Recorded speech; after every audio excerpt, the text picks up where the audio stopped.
Let's see this question. Dear student, यहाँ पे एक ग्राफ है, मतलब velocity versus time graph. Okay, figure shows the velocity v of a particle plotted against time. vt graph का graph यहाँ पे plotted है, चार ऑप्शंस अपने पास। तो vt ग्राफ का एरिया हमें क्या देगा? vt ग्राफ का एरिया हमें देता है displacement.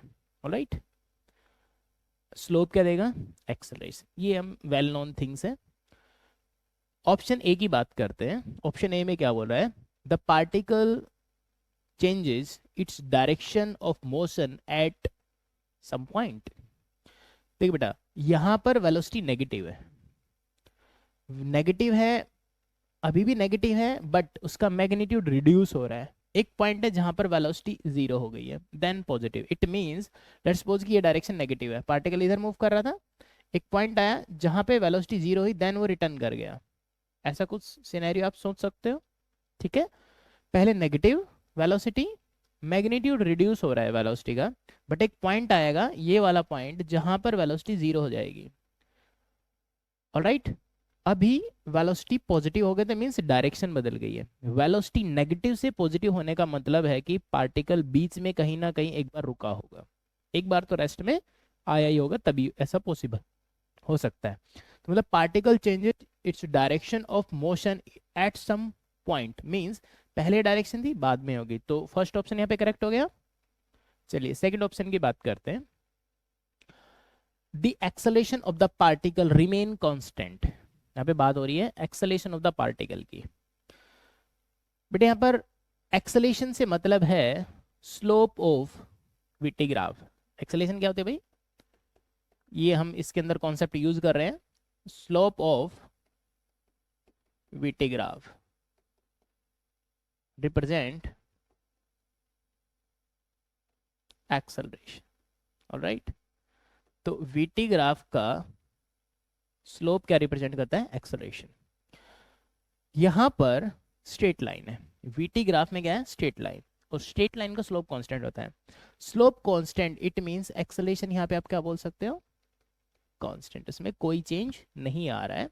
So acceleration of the particle remain constant, B option is correct. चलिए नेक्स्ट मूव करते हैं, नेक्स्ट ऑप्शन पे मूव करते हैं। सी पे, the displacement of the particle is zero. यहां पे पार्टिकल का डिस्प्लेसमेंट कितना हुआ है? देखिए, एरिया ऑफ वीटी ग्राफ क्या रिप्रेजेंट करेगा? Area of VT graph represent displacement.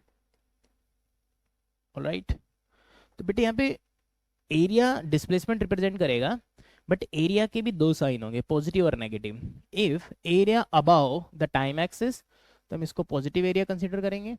If area is below the time axis उसको हम नेगेटिव एरिया ज्यूम करेंगे। और यहाँ पे स्ट्रेट लाइन है, ये एंगल सेम है, ये टी और ये अगेन टी। आप देख पा रहे हो कि इन दोनों ही ट्रायंगल कॉन्ग्रुएंट ट्रायंगल्स हैं, इसका एरिया और इसका एरिया दोनों का सेम आएगा बाय मैग्नीट्यूड। ये पॉजिटिव एरिया, ये वाला नेगेटिव एरिया, तो नेट एरिया यहाँ पे कितना होने वाला है? जीरो। नेट एरिया जीरो होगा from 0 to 2t time interval, और इस टाइम इंटरवल में एरिया जीरो है, मतलब displacement zero. It means option C भी यहाँ पे करेक्ट हो गया। राइट, अब आते हैं हम ऑप्शन नंबर डी के ऊपर। The initial and the final speed of the particle are the same.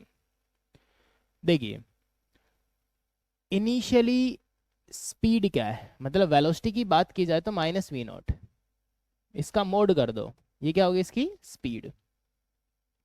भाई माइनस साइन डायरेक्शन को बता रहा है, वेलोसिटी की डायरेक्शन को बता रहा है, बट इसका मैग्नीट्यूड जिसको आप स्पीड बोल सकते हो वो तो वी नॉट है। और फाइनली अगेन वो क्या हो रहा है? वी नॉट के बराबर है। It means initially speed v naught, finally speed v naught, तो सेम है। तो डी ऑप्शन भी अपने पास करेक्ट हो गया। तो इस क्वेश्चन में A B C and D all options are correct. ये इस क्वेश्चन का सॉल्यूशन था। Thank you.